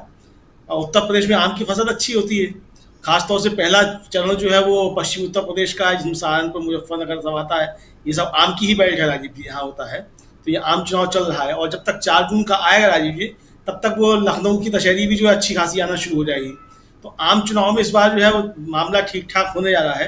कुल मिला के राजीव जी ये है कि भारतीय जनता पार्टी जो सोच रही थी, जो नैरेटिव बनाने की कोशिशें की जा रही थी, उस मीडिया के जरिए शुरू में नैरेटिव बना भी लिया था भारतीय जनता पार्टी ने कि 400 पार होने जा रहा है और इंडिया गठबंधन के बीच समझौता नहीं हो पाया है। लेकिन जैसे ही राजीव जी इंडिया गठबंधन की समझौते की खबरें आना शुरू हुई, और ये खबरें आना शुरू हुई कि सब जगह इंडिया गठबंधन के तो समझौते हो गए, प्रत्याशी घोषित हो गए, और जो दलों के कार्यकर्ता थे उनके बीच एक अच्छी बॉन्डिंग हो गई। उसके बाद फिर जो है वो भारतीय जनता पार्टी का नैरेटिव ध्वस्त होना एकदम से शुरू हो गया, और लोगों को समझ में आने लगा कि भाई ये 400 पार की बात कर, 400 पर भी नहीं रहे, ये ला कहाँ से रहे फिर 400 पार। अगर आप 400 सीटों पर लड़ भी नहीं रहे हैं और बात कर रहे हैं 400 पार की, तो कुछ ना कुछ तो गड़बड़ है। फिर ये चीजें सब मिलाकर के सामने आने लगी। उत्तर प्रदेश में भी राजीव जी बहुत स्थिति खराब है, और जिस तरीके से उत्तर प्रदेश के अंदर एक जो कल वीडियो वायरल हुआ वहाँ का पीलीभीत का, जिस तरीके से योगी जी का हाथ पकड़ करके और प्रधानमंत्री जो आगे की तरफ से निकाल रहे हैं, तो इन सारी चीज़ों के बहुत गलत संदेश उत्तर प्रदेश में जाना शुरू हुए। और उत्तर प्रदेश में राजीव जी इंडिया गठबंधन को तो बढ़त मिल ही रही है, क्योंकि यहाँ मजबूत गठबंधन है, लेकिन बीजेपी अंदरूनी जो उसके अंदर चीजें चल रही हैं, उससे भी बीजेपी को काफी ज्यादा नुकसान होना शुरू हो गया। अब गाजियाबाद में जिस तरीके से पीके सिंह का टिकट काटा गया और इधर जो क्षत्रिय आंदोलन सब शुरू हुआ, अब सोशल मीडिया पे आप देखिए गाजियाबाद के लोग किस तरीके से ट्वीट कर रहे हैं कि एक व्यापारी जो है उसको आपने टिकट दे दिया, ये व्यापारी अपना काम देखेगा, ये जनता का काम देखेगा। अब इस तरीके की बातें सब जो है शुरू हो गई हैं। तो ये जिस तरीके से किया है भारतीय जनता पार्टी ने, एक तो उनका टिकट वितरण, दूसरा मजबूती के साथ इंडिया गठबंधन ने अपने जो प्रत्याशी उतारे हैं, तीसरा कि प्रधानमंत्री ने जिस तरीके से इंडिया गठबंधन और खासतौर से कांग्रेस के मैनिफेस्टो को लेकर के जो हमला बोला है, एक तो प्रधानमंत्री ने अभी तक उनकी भारतीय जनता पार्टी जो अपना मैनिफेस्टो जारी नहीं कर पाई है, इंडिया गठबंधन का मैनिफेस्टो जारी हो गया, उसके बाद आप अपनी कमेटी बनाते हैं कि वो कमेटी तय करेगी गठबंधन की मतलब आपका मैनिफेस्टो क्या होगा। पहले भी राजीव जी जब बीजेपी का आज तो अखिलेश यादव ने भी अपना मैनिफेस्टो जारी कर दिया है। जी, अखिलेश यादव ने भी अपना मैनिफेस्टो जारी कर दिया। और कल जब महाविकास अघाड़ी का प्रेस कॉन्फ्रेंस हो रही थी, उसमें जब कांग्रेस के गठबंधन के मैनिफेस्टो को लेकर के सवाल पूछा गया, तो नाना पटोले ने हिंदी में उत्तर दिया था, कहा था कि जो इंडिया कांग्रेस का घोषणा पत्र है, एक तरीके से इस पे इंडिया गठबंधन के और अन्य दलों की सहमति लगभग है बहुत से मुद्दों पे, तो कॉमन मिनिमम प्रोग्राम हमारा तैयार है। यानी कि इंडिया गठबंधन राजीव जी जिन मुद्दों को लेकर के जा रहा है, उसके मुद्दे स्पष्ट हैं कि वो किन मुद्दों को लेकर के जा रहा है। बीजेपी के मुद्दे वो हैं जो प्रधानमंत्री अपने भाषण में बोल के आते हैं। प्रधानमंत्री भाषण में क्या बोल करके आते हैं? प्रधानमंत्री भाषण में सिर्फ इंडिया गठबंधन और कांग्रेस इस पे हमला बोल करके आते हैं। प्रधानमंत्री का अपना एजेंडा क्या है? अपना एजेंडा ये है कि 2047 में देश विकसित हो जाएगा, 2047 में आपको गर्व की प्राप्ति होगी। अरे भाई, 2047 में जब गर्व की प्राप्ति होगी, मोदी जी आप तो 100 साल से ऊपर होंगे, और भारत में जो औसत आयु है वो 100 वर्ष है नहीं, लेकिन ईश्वर आपको दीर्घायु करे, आप 2047 तक देखें देश को आपने किस कहाँ ले आगे छोड़ा है, अगर आप बने रहते हैं तो। कुल मिला के राजीव जी मसला ये है कि चूंकि भारतीय जनता पार्टी के पास कोई मसले नहीं है, कोई मुद्दे नहीं है, अगर 10 वर्षों में बीजेपी ने कुछ काम किया होता तो बीजेपी अपने कामों के आधार पर जाती। आज भी अगर 10 वर्ष के बाद आपको कांग्रेस के मैनिफेस्टो में मीन में निकालने पड़ रहे हैं, आपको अगर आज भी भ्रष्टाचार और वंशवाद इसको लेकर के अगर आपको चुनावी मुद्दा बनाना पड़ रहा है, तो ये आपकी नीतियों की कमी और आपकी 10 साल की सरकार की विफलताओं का द्योतक है निश्चित तौर पे, क्योंकि आपके पास अपनी सरकार की 10 साल की सरकार की उपलब्धियां बताने के लिए 0 बटे सन्नाटा है, इसलिए आपके पास कुछ नहीं है। तो इसलिए जो बीजेपी के दावों की अब पोल खुलती जा रही है, जो भी दावे करती जा रही है बीजेपी, इसीलिए उत्तर प्रदेश से भी अब जो सूचनाएं आ रही है राजीव जी, वो निश्चित तौर पर बीजेपी के लिए बहुत चिंताजनक है। और देखिए, चुनाव राजीव जी एक राज्य से दूसरे राज्य में प्रभावित होता है। अब एक नया नारा अभी निकल करके आया सोशल मीडिया पे, कल से काफी हो रहा है कि साउथ साफ नॉर्थ हाफ, यानी साउथ में बीजेपी साफ है और नॉर्थ में आधे पे आ जाएगी। अगर ऐसा होता है राजीव जी, तो फिर आप समझिए कि फिर 170 175 की बातें भी बेमानी हो जाएंगी। फिर जो मैं बात कह रहा हूँ कि 143 है, वो 143 पे ही आकर के बीजेपी सिमटती हुई दिखाई पड़ेगी, 400 पे हार होती हुई बीजेपी की दिखाई पड़ेगी। अब ये होता है नहीं होता। सीटों में से जहां तक मुझे ध्यान है 303 सीटों में से शायद दक्षिण से 30 या 31 सीटें आई थी, या शायद 29 सीटें, 303 में से 29 कम कर दीजिए तो 272-73 होती हैं सीटें, उसका आधा 272-73 होती है। और साउथ अगर हाफ हो जाए और यूपी से भी अगर आधा, नॉर्थ से भी आधा हो जाए, हाफ में ये 272 में से आधा कीजिए, 145-47 तो होता है जी। तो मैं वही लगातार कह रहा हूँ, थोड़ा कैलकुलेट कर रहा था मैं, क्या बिल्कुल सही है, आपका बिल्कुल सही है, अमलेंदु जी बिल्कुल सही कह रहे हैं। और एक बुजुर्ग की बात आप कर रहे थे, वेल्लोर में स्टेज पे एक बुजुर्ग वो गिर जाते हैं और प्रधानमंत्री चलते हुए, देखिए इसको फुल स्क्रीन ले आइए ज़रा, हमारे तमाम साथी थोड़ा ठीक से देखेंगे, इसको फुल स्क्रीन ला सकते हैं तो ले आइए इसको, ये देखिए ये गिरते हैं, ज़रा नीचे का ये हटा लीजिए ब्रेकिंग, हाँ ये देखिए, फिर ये हैं, लेकिन मोदी जी देखते नहीं हैं। मोदी जी अपने धुन में रहता हूँ, उसी ढंग से अपने धुन में हैं, क्योंकि चुनाव जीतना है किसी भी ढंग से। ये देखिए बचने की कोशिश करते हैं ये जो बुजुर्ग हैं, लेकिन मोदी जी को ही पकड़ने की कोशिश करते हैं, लेकिन नहीं पकड़ पाते हैं, और दूसरे जो कार्यकर्ता बीजेपी के हैं स्टेज पे वो उन्हें उठा लेते हैं, मोदी जी आगे निकलते हैं। ये देखिए, तो ये तस्वीर है प्रधानमंत्री नरेंद्र मोदी की। संवेदनशीलता की बात हम शुरुआत में कर रहे थे, कुछ संवेदनाएं यहाँ भी प्रधानमंत्री नरेंद्र मोदी व्यक्त कर सकते थे। सुनील शुक्ला जी, आपके पास एक बार फिर से आना चाहता हूँ, बहुत गंभीर चर्चा हो रही है, इस गंभीरता को थोड़ा सा विराम दें हम, और आगे प्रधानमंत्री नरेंद्र मोदी के लिए इतनी गंभीर बातें हैं, उनकी पार्टी के लिए अमलेंदु उपाध्याय जी कह रहे हैं, नारा जो है वो कह रहे हैं कि साउथ साफ बीजे और नॉर्थ हाफ, और ऐसा अगर होता है तो 145-150 सीटें दिखाई देती हैं। ये तो बड़ा और भी गंभीर बात आ गई यहाँ पे। और दूसरी तरफ हम देख रहे हैं कि ईडी के ज़रिए, और ख़ासकर ये जो शराब घोटाला है उसमें अब ऑपरेशन लोटस की बात दिल्ली में होने लगी है, और ख़ासकर आज जैसे ही राजकुमार आनंद का इस्तीफ़ा आया है, 3 घंटे पहले कुछ और लिखते हैं, 3 घंटे बाद इस्तीफ़ा दे देते हैं। क्या मायने निकाले जाए? अब चुनाव में तमाम वो सारे हथकंडे अपनाए जा रहे हैं जिसकी ज़रूरत बीजेपी को आज की तारीख में बहुत ज़्यादा है, और क्या इसके बाद भी नैया पार लगते हुए आज की तारीख में 10 अप्रैल तक देखा जाए, दिखाई देता है आपको? देखिए, सवाल यही है ना कि अगर आप सरकार में हैं तो आप पूर्ववर्ती सरकारों की आलोचना करके जन समर्थन नहीं हासिल कर सकते, संभव नहीं है ये। आप एक तरफ भ्रष्टाचार की बात, ये जो आनंद साहब ने आज इस्तीफा दिया है, इनके यहाँ इनकम टैक्स का और राजस्व विभाग का छापा पड़ा था 2023 में, और भारतीय जनता पार्टी के उस समय के जो वक्तव्य आए हैं वो आप सुन लीजिए, क्या क्या इन लोग के बारे में कहा गया था, इसी आनंद साहब के बारे में। आज भारतीय जनता पार्टी उनके इस्तीफे पे मौन है, कल जब अपने पार्टी में ज्वाइन करा लेगी तब आप देखिएगा। जिन लोगों के ऊपर आप भ्रष्टाचार के आरोप लगाते हैं उनके यहाँ केंद्रीय एजेंसियां जाती हैं, जांच करती हैं, उसके कुछ समय बाद वो इस्तीफा देते हैं और आगे पार्टी में शामिल हो जाते हैं। तो भ्रष्टाचार के खिलाफ आपकी मुहिम खत्म हो गई, उस पर कोई विश्वास नहीं करेगा।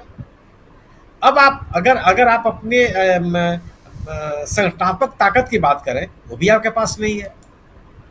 केवल और केवल भावनात्मक मुद्दे आपके पास हैं। कैसे लोग आपके साथ जुड़ जाएंगे?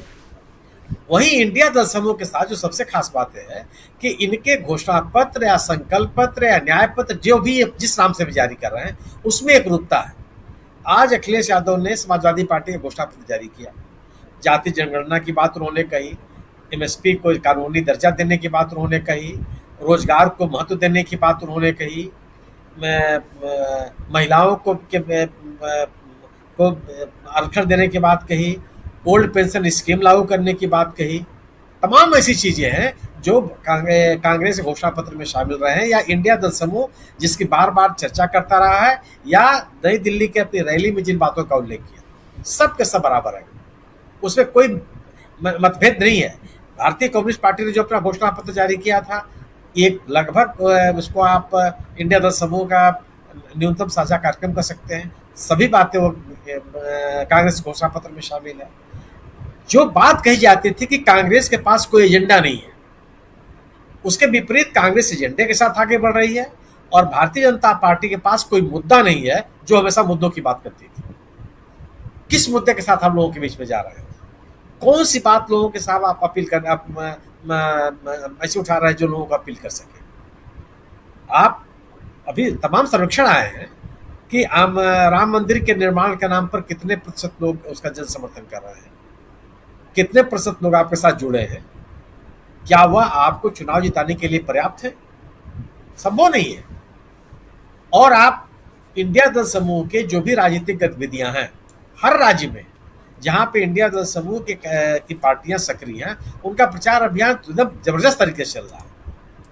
आप जो बात कही अमरेंद्र जी ने कि दक्षिण साफ और उत्तर हाफ, जो जिन उत्तर प्रदेश में ही जिस 8 संसदीय क्षेत्रों में चुनाव होने जा रहा है पहले चरण में, 2019 के चुनाव में 5 सीटों में बीजेपी हारी थी। क्या 2019 से बेहतर स्थिति हो गई 2024 में? क्या भारतीय जनता पार्टी के खिलाफ मतदाताओं को इंडिया दल समूह या विपक्षी दल कंसोलिडेट करने की स्थिति में नहीं है? आज आप जो लिस्ट आज ही डिक्लेयर हुई है बीजेपी की उत्तर प्रदेश में, किसी एक सीट का नाम आप बता दीजिए। उत्तर प्रदेश को जानने वाले अमरेंदु जी भी हैं, उत्तर प्रदेश को जानने वाले प्रशांत जी भी हैं, उत्तर प्रदेश को जानने वाले प्रेम कुमार जी भी हैं। आज की जितनी लिस्ट है उसको पढ़ करके कोई दावे के साथ कर दे कि यह सीट है जो 100% कांग्रेस जीत रही है, किसी एक पे कहा, मतलब किस जगह पे? और आपकी स्थिति है कि जो कहा जाता था कि मोदी जी के नाम पर वोट मिलता है। अगर मोदी जी के नाम पर वोट मिलता है तो आप अरुण गोविल को लेके क्यों चले आए? अरुण गोविल मोदी जी के यहाँ हैं या मोदी जी के लिए अरुण गोविल आए हैं, इतना कर लीजिए आप। कंगना रनौत को लेकर के आप आए, वो कब भारतीय जनता पार्टी की छोटी सी कार्यकर्ता रही है, देवतुल्य कार्यकर्ता कब रही है वो? किसको जरूरत है कंगना रनौत की? बीजेपी को जरूरत है कंगना जी की या कंगना जी को जरूरत है बीजेपी की? ये भी तय कर लीजिए। तो यह जो एक विमर्श चलता था कि वोट तो मोदी जी का नाम मिलता है, उसकी पोल खुल गई। तो जो सरकार अपने उपलब्धियों की चर्चा नहीं कर सकती, जो सरकार लोगों के जीवन में परिवर्तन लाने वाले कार्यक्रमों का उल्लेख नहीं कर सकती, जो सरकार 2014 और 2019 में किए गए अपने वादों को पूरा करने की बात नहीं कर सकती, और जो सरकार अपने खिलाफ पड़ने वाले मतों में विभाजन को बरकरार नहीं रख सकती, सब निश्चित रूप से मेरा मानना यह है कि उसके प्रति लोगों का जन समर्थन बढ़ नहीं सकता। साउथ के किस राज्य में आप जिन राज्यों में, जिन 9-10 राज्यों में आपका जन समर्थन रहा है, वह जन समर्थन क्या 2019 की जो उपलब्धियां रही उसका दोहराने की स्थिति में है क्या? अगर हरियाणा में आपके पार्टी के लोगों को प्रचार करने नहीं दे रहे हैं लोग, अगर पंजाब में आपको कोई सहयोगी नहीं मिला, अगर मध्य प्रदेश में तमाम जगहों पर आपके नेताओं का विरोध हो रहा है, और राहुल गांधी के सभाओं में, अभी राहुल गांधी ने चुनाव घोषणा के बाद संभवतः पहली जनसभा की शहडोल जिले में, उसमें जो जन भागीदारी रही है उसको आप देख लीजिए। और क्या शहडोल में राहुल गांधी ने मुद्दों की बात नहीं की? और जबलपुर की सभा में प्रधानमंत्री जी ने क्या कहा? सबके सामने है। आपकी स्थिति क्या है राजस्थान में? राजस्थान में आपके 3 सिटिंग एमपी, ये भारतीय जनता पार्टी के साथ नियमित की जाती थी, जो टिकट छोड़ दें। तो आप ले कहां जा रहे हैं? आप किन मुद्दों पर लोग आपके साथ जुड़ेंगे?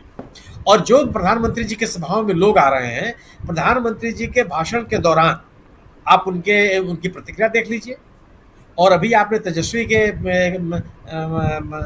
जनसभा का भी आपने देखे, वीडियो हम लोग देख रहे हैं, इसमें जनसहभागिता के और उपस्थित जनता का रिएक्शन देख लीजिए आप। कौन सी जनता ऐसी है जो माहौल बदलने के लिए काम कर रही है, जिसके में परिवर्तन की चाह है। क्या रोजी रोजगार का जो सवाल है ये परिवर्तन नहीं लाएगा? और जिस आप प्रधानमंत्री जी के सही भाषण सुन लीजिए, चुनाव की घोषणा के पहले या चुनाव की घोषणा के बाद किसी में भी रोजगार की बात कर रहे हो, आप बात तो करते हैं कि भ्रष्टाचार के नाम पर जो रोजगार देने में भ्रष्टाचार कितना बढ़ता जाता था और आपके हक मारे जाते थे, इसका उल्लेख तो आप करते हैं, लेकिन आप ये नहीं बताते कि पिछले 10 सालों में भ्रष्टाचार रहित रोजगार देने के लिए आपने कितने प्रयास किए। अगर आप दूसरे पे आरोप लगाते हैं तो अपनी उपलब्धि बताइए कि आपने यह रोजगार दिया और जिसे भ्रष्टाचार नहीं हुआ, योग्य लोगों की को महत्व मिला, अपनी योग्यता के अनुसार सभी लोगों को रोजगार मिले, आप इसका उल्लेख कर दीजिए, लोग आपसे संतुष्ट हो जाएंगे। किसानों की बात आप नहीं करना चाहते, और विभिन्न जो बात कही जा रही है, विभिन्न वर्गों में बंटवारा करके आप कब तक उठ पाते रहेंगे? क्यों लोग आपके साथ खड़े हो जाए? समाज बंटवारा स्वीकार नहीं करता, और ये बहुत लोगों के मन में गलतफहमी है कि 2014 या 2019 का चुनाव लोगों ने ध्रुवीकरण के नाम पर लोगों ने वोट दे दिया। मैं व्यक्तिगत तौर से, मैं गलत भी हो सकता हूँ, व्यक्तिगत तौर पर मेरा मानना है कि ध्रुवीकरण के आधार पर मतदान नहीं हुआ। बीजेपी इस बात का कोशिश करती है। 2014 से लेकर के 2019 तक मैं कुछ जानना चाहता हूँ कि प्रधानमंत्री का एक भाषण कोई दिखा दे जो ध्रुवीकरण की बात करता है। विकास, किसान, बेरोजगारी, महंगाई, देश की अर्थव्यवस्था, महिलाओं की स्थिति में सुधार, शिक्षा में सुधार, इस तरह की बातें होती थी। अगर आप ध्रुवीकरण की बात करते 2014 में लोग आपको खारिज कर देते। इस देश की जनता में विभाजन नहीं है, हम समरसता के साथ आगे बढ़ते हुए हम लोगों ने सीखा है। तो आज मेरा मानना है कि भारतीय जनता पार्टी अगर अपने उपलब्धियों का विमर्श नहीं पैदा कर सकती, जो अब तक नहीं दिख रहा, तो वह जन समर्थन नहीं हासिल कर सकती जी। उसको यह बताना पड़ेगा कि पिछले 10 सालों में उसने लोगों की स्थिति को बदलने के लिए, देश के हालात में परिवर्तन लाने के लिए, किसानों के हालत को बेहतर करने के लिए किया क्या है। अगर ये स्वर्णिम काल है तो क्यों है? अगर ये सरकार गरीबों के साथ, शोषितों के साथ, पीड़ितों के साथ खड़ी रही है तो वह खड़े होने की कौन सी सीढ़ियां हैं? अगर आप ये नहीं बता पाते हैं तो आपके दावे खोखले हैं, आपका मंतव्य बेमानी है। जी बिल्कुल। सवाल बहुत सारे हैं और चुनाव में जाने से पहले इन तमाम सवालों का जवाब और उसके साथ साथ मुद्दे देना होगा। जनता के बीच आप जा रहे हैं तो कम से कम ये तो बताइए कि पिछले 10 साल में आपने किया क्या है। ये सवाल कई लोग पूछ रहे हैं, खासकर वो जनता तो पूछ ही रही है जो कहीं ना कहीं किसी न किसी रूप में आपकी तरफ जो है थोड़ा सा क्रिटिकल है, देखने की कोशिश कर रही है, और जिसके जेब खाली हो चुके हैं, चाहे नोटबंदी का मामला हो, चाहे जीएसटी का मामला हो, ऐसे कई सारे मामले सामने आए हैं जिस पे कोरोना काल हो, और इन सब के बाद उसी कोरोना काल में जब लोग परेशान थे, आपकी जेबें जो हैं वो भर रही थी इलेक्टोरल बॉन्ड से। वो सब तस्वीरें आप सबके सामने हैं। डॉक्टर राकेश पाठक जी, मध्य प्रदेश का जो सूरत हाल है वो आप उस समय बता ही रहे थे, और ख़ासकर मोदी जी जा रहे हैं, गुजर रहे हैं, और कैसे उनके काफिले में मंच सजा हुआ है और उससे लोग गिर रहे हैं लेकिन आगे बढ़ रहे हैं। दूसरी तस्वीर हम लोगों ने देख ली वेल्लोर की तस्वीर तमिलनाडु में, जहाँ एक बुजुर्ग के साथ में जो कुछ हुआ वो गिर गए, और लेकिन उनको उठाने के लिए उधर देखने तक की फुर्सत नहीं प्रधानमंत्री नरेंद्र मोदी को। हो सकता है कि न देखे हों, लेकिन इन सब के बीच इतना तो साफ नज़र आता है कि कहीं ना कहीं वो गंभीरता, वो संवेदनशीलता, उसका अभाव है। और जब आप चुनाव में जाते हैं तो इन सारी चीज़ों को जनता देखती है, और इन्हीं सब चीज़ों को लोगों के बीच कहीं ना कहीं भरने की कोशिश प्रधानमंत्री करते रहे पिछले दोनों चुनावों में। राष्ट्रवाद का नाम हो तब भी, और उससे पहले जब भ्रष्टाचार के नाम पे आए थे 14 में तब भी। लेकिन 2024 के चुनाव में इन तमाम चीज़ों के अभाव के साथ, और जिसकी बात कर रहे थे हमारे दोनों साथी, पहले अमलेंदु उपाध्याय जी और बाद में सुनील शुक्ला जी, कि साउथ में साफ और उत्तर में, नॉर्थ में हाफ। क्या आपको भी लगता है, क्योंकि मध्य प्रदेश में 29 में से 28 सीटें आई थी, अभी भी दावा किया जा रहा है, जितने भी सर्वे आ रहे हैं वही बता रहे हैं कि फिर से पूरा 29 के 29 आ जाएंगे।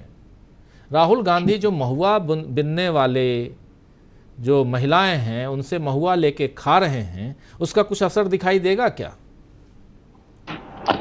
देखिए राजीव जी, जो सर्वे दिखा रहे हैं वो तो मुख्यधारा का मीडिया, भोंपू मीडिया जिसे मैं कहता हूं, उसके सर्वे पर इतना विश्वास करने की जरूरत नहीं है। जो नारा पिछले 2 दिनों से चल रहा है कि दक्षिण में साफ उत्तर में हाफ, उसे अगर हम राज्यवार देखें, वैसे देखने सुनने में ऐसा लगता है कि ठीक है मोदी जी 400 पार का दावा कर रहे हैं, कुछ भी हो सकता है इस देश में। लेकिन जब आप एक एक राज्य की मीमांसा करते हैं तो ये समझ में आता है कि ऐसा कुछ भी होने वाला नहीं है। मध्य प्रदेश के बारे में आपने जानना चाहा है कि 29 में से 28 सीटें पिछली बार थी। बीजेपी खुद नहीं मान रही है 28 की 28 आएंगे, 29 तो छोड़ दीजिए। कई ऐसी सीटें हैं जहां पर अच्छा मुकाबला कांग्रेस कर रही है। दिग्विजय सिंह की सीट है राजगढ़ वाली, ग्वालियर है, मुरैना है, भिंड है, सागर है, सीधी है, कई ऐसी सीटें हैं, कांतिलाल भूरिया वाली सीट है। तो ऐसा कांटे का मुकाबला है जिसमें राहुल गांधी की भूमिका भी बहुत महत्वपूर्ण होने वाली है। खास तौर से कांग्रेस ने जो अपना न्याय पत्र प्रस्तुत किया है, अगर कांग्रेस उसे लोगों तक घर घर तक पहुंचाने में अब कामयाब हो गई, जिसमें वो कामयाब होती उससे पहले बीजेपी और नरेंद्र मोदी ने उसमें सहयोगी की भूमिका अदा कर दी है। घोषणा पत्र है कांग्रेस का, जारी कर रही है कांग्रेस। चर्चा कौन कर रहा है? प्रधानमंत्री नरेंद्र मोदी जी। चर्चा कौन कर रहा है? पूरा बीजेपी का आईटी सेल और मुख्य धारा का मीडिया।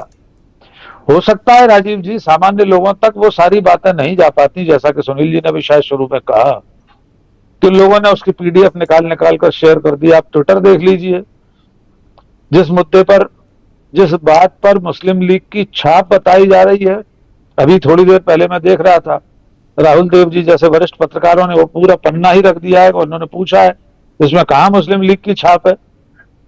इसमें तो सब कुछ वो है जो संविधान में पहले से निहित है, उसी की बात कांग्रेस कर रही है कि अगर हम सरकार में आएंगे तो ये आपको देंगे जो अब तक नहीं मिला है जी। तो मुझे ऐसा लग रहा है कि इस बार का चुनाव मोदी जी के लिए दिन प्रतिदिन और कठिन होता जा रहा है। जहां तक संवेदनशीलता की बात आपने कही, संवेदनशीलता की आशा हमें उनसे नहीं करनी चाहिए। नोटबंदी के बाद के बयान का जिक्र किया, वो भी सर देश के बाहर, जापान में उन्होंने कहा था। यानी आप दूसरे देश की धरती पर खड़े होकर पूरे भारतवर्ष के, अपने देश के लोगों को चोर बताना चाह रहे हैं। आप कह रहे हैं लोगों के घर में बिटिया की शादी है और पैसे नहीं है, पूरे दोनों अंगूठे ऐसे घुमाते हुए। देश का प्रधानमंत्री देश का अभिभावक होता है, वो गार्डियन होता है देश का। वो अगर दूसरे देश में जाकर अपने देशवासियों की खिल्ली उड़ाए, इससे ज्यादा शर्मनाक संवेदनहीनता और क्या हो सकती है। विदेश की धरती पर बता रहे थे कि लोग गंगा में नोट बहा रहे थे, यानी आप अपने देश के लोगों को चोर, उचक्का, काला बाजारिया बता रहे थे। तो उनसे संवेदनशीलता की आशा हमें नहीं करनी चाहिए। और मुझे ऐसा लग रहा है कि अब इस देश के लोगों को भी समझ में आ गया है कि मोदी जी के पास बताने के लिए कुछ नहीं है, 10 साल की उपलब्धि के नाम पर कुछ नहीं है। इसलिए कभी वे नेहरू का नाम लेते हैं, कभी कच्छातिबू की बात करके इंदिरा जी पर निशाना साधते हैं, अपनी बात नहीं बताते। और सबसे हास्यास्पद बात यह है कि देश के गृह मंत्री कह रहे हैं कि चीन को आगे नहीं बढ़ने दिया। मेरा तो साधारण सा सवाल है, उस दिन से आज तक, गलवान घाटी की घटना के बाद से आज तक प्रधानमंत्री नरेंद्र मोदी ने चीन शब्द का उच्चारण कितनी बार किया है? कितने हजार वर्ग किलोमीटर जगह चीन ने घेर ली है। अरुणाचल प्रदेश के गांवों के नाम बदल दिए हैं। अब वे कह रहे हैं हम उनके नाम बदल दें, तो आप बदल के दिखाइए ना, किसने रोका है? बदल दीजिए नाम, चीन की सीमा में घुस जाइए। तो ये जो विफलताएं हैं 10 साल की, ये उनके खाते में जुड़ी हुई हैं। इसलिए वे बौखलाहट में कांग्रेस के नेताओं, कांग्रेस के घोषणा पत्रों में से कोई शब्द, कोई वाक्य, कोई वाक्यांश, कोई मुहावरा, उसे पकड़कर चुनाव का मुद्दा बनाना चाहते हैं। लेकिन वो परवान चढ़ नहीं रहा राजीव जी। हो सकता है आने वाले दिनों में उन्हें कोई ऐसी चीज मिल जाए कि शायद पूरा चुनाव उसी मुद्दे पर लड़ने की उनकी मंशा पूरी हो जाए। लेकिन इस बार जनता में भी अपील नहीं हो रही। और यही वजह है कि देश भर में तमाम राज्यों में, सभी तो नहीं कहना चाहिए, तमाम राज्यों में बीजेपी के प्रत्याशियों को पुरजोर विरोध का सामना करना पड़ रहा है। लोग दौड़ाए जा रहे हैं, गांव के लोग भगा रहे हैं उनको। तो ये चीजें बीजेपी को चिंतित कर रही होंगी। मोदी जी भी इससे चिंतित है। जी राजीव जी। जी बिल्कुल, मोदी जी भी चिंतित हैं, बीजेपी भी चिंतित है, लेकिन कुछ न कुछ किए जा रहे हैं। प्रशांत टंडन जी, क्या कुछ कहेंगे आप? देखिए राजीव जी, बड़ा साफ है कि मोदी साहब को मुस्लिम लीग क्यों दिखाई दे रहा है। राकेश जी बता चुके, उसको मैं दोहराना नहीं चाहता कि मुस्लिम लीग से कितना पुराना नाता है। और अभी जिन्ना की मज़ार पे गए थे भारत रत्न लाल कृष्ण आडवाणी जी भी। देखिए मोदी साहब के सामने दिक्कत क्या है कि एक तो कांग्रेस का मैनिफेस्टो पहले आ गया, इनके पास मैनिफेस्टो नहीं है, बगैर मैनिफेस्टो के चुनाव में है। अच्छा, मैनिफेस्टो हम लोग चर्चा कर चुके राजीव जी कि मैनिफेस्टो बड़ा एक औपचारिकता होती थी चुनाव में, लेकिन अब मैनिफेस्टो को कांग्रेस ने मुद्दा बना दिया जी। वो मैनिफेस्टो चला गया जनता के बीच में। मोदी जी उसकी गवाही है कि वो चला गया, जो 3-4 भाषणों में उन्होंने मैनिफेस्टो की बात की है। अब इनका मैनिफेस्टो कहां से बनना है, दिक्कत कहां है राजीव जी? ये अपने मैनिफेस्टो में 30 लाख वैकेंसीज को भरने की बात नहीं कर सकते। आरएसएस इनको जातिवाद जनगणना नहीं करने देगा, वो वादा भी नहीं करने देगा। कॉर्पोरेट इनको एमएसपी का कानून नहीं लाने देगा। कॉर्पोरेट को दिक्कत होगी अप्रेंटिसशिप से, कॉर्पोरेट को दिक्कत होगी मनरेगा के वेजेस के रिवाइज करने पे, 400 रुपए करने पे जी। तो कॉर्पोरेट को दिक्कत होगी? कॉर्पोरेट को सस्ते मजदूर मिलना बंद हो जाएंगे। तो जहां मैनिफेस्टो इनका बन रहा है और जिस प्रिंटिंग प्रेस में छप रहा है, वहां इसलिए देर हो रही है, और क्योंकि ये आ गया बाहर तो मोदी जी को परेशानी इससे काफी है। और उनका जब मैनिफेस्टो आएगा तो आप देखिएगा उसमें ये सब बातें नहीं होंगी, उसमें वही सब बातें होंगी जो भावनात्मक मुद्दे ज्यादा होंगे। दूसरा कि सुप्रीम कोर्ट राजीव जी में आज थोड़ा सा बुरा दिन था, मित्रों का भी और सरकार का भी, कि वो व्यापारी रामदेव के साथ जो हुआ सो हुआ, वो तो मैं बता ही चुका हूँ, और लोग न्यूज़ में हमारे ही चैनल में देख चुके हैं उसको काफ़ी, कि उनके साथ सुप्रीम कोर्ट ने क्या किया। सुप्रीम कोर्ट ने 3 अधिकारियों को भी सस्पेंड किया वही कोर्ट में, इनका माफीनामा एक्सेप्ट नहीं किया। और एक और दोस्त जिनकी मैं चर्चा करना चाह रहा हूँ राजीव जी, एयरपोर्ट मेट्रो बनी थी, याद होगा आपको, अनिल अंबानी जी को मिली थी जी। वो मेट्रो में, फिर अनिल अंबानी जी उसको छोड़ के चले गए। 8,000 करोड़ रुपए बकाया था। आज सुप्रीम कोर्ट ने कहा है कि आप वापस दीजिए उसको, मेट्रो को, डीएमआरसी को पैसा दीजिए आप। तो तीसरा एक मामला कोर्ट से केजरीवाल की याचिका पे एक बार फिर तीसरी या चौथी याचिका गई हाई कोर्ट में, जिसपे 50,000 रुपए का फाइन लगा दिया कि केजरीवाल को, अरविंद केजरीवाल को मुख्यमंत्री पद से हटाने के लिए। इस बार कोर्ट ने उनके ऊपर फाइन भी लगा दिया 50,000 रुपए का जी। और ये याचिकाएं कौन लेकर जा रहा है, क्यों जा रही हैं याचिकाएं? आपका लेफ्टिनेंट गवर्नर है, अमित शाह एक फोन करेंगे, लेफ्टिनेंट गवर्नर बर्खास्त कर दे अरविंद केजरीवाल को? नहीं कर सकते, संवैधानिक नहीं होगा। अगर संवैधानिक संकट है तो लेफ्टिनेंट गवर्नर करे, यही हाई कोर्ट कह रही है।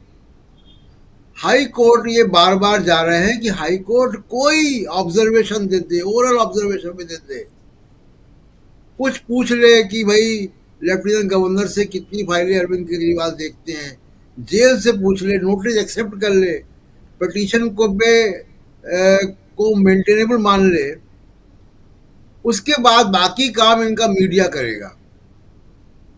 मेरे ख्याल से राजीव जी ये हुआ कि जब हाई कोर्ट ने आज इनकी याचिका जो है वो नहीं ली, तब जाके जो आम आदमी पार्टी के मंत्री हैं राजकुमार आनंद, उनकी अंतरात्मा फिर जगाई गई जबरदस्ती ईडी के द्वारा, क्योंकि छापा उनके यहाँ पड़ चुका था।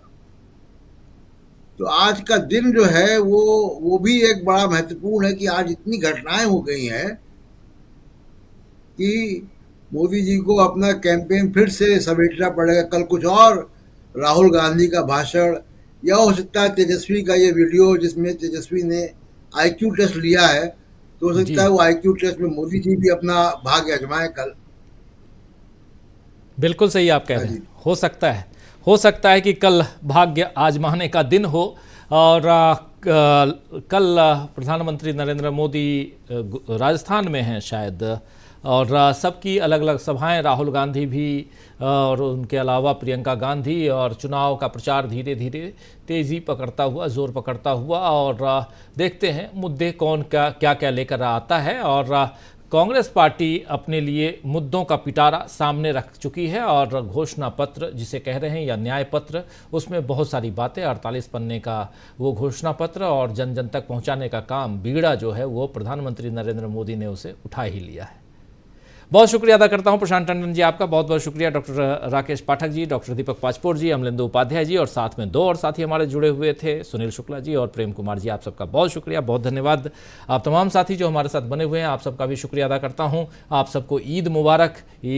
और आज से ही ईद की खुशियाँ जो हैं वो बंटना शुरू हो गई हैं, और कल देश भर में ईद है। ईद का चांद जो है वो दिख गया है, और उसके बाद देश भर में ईद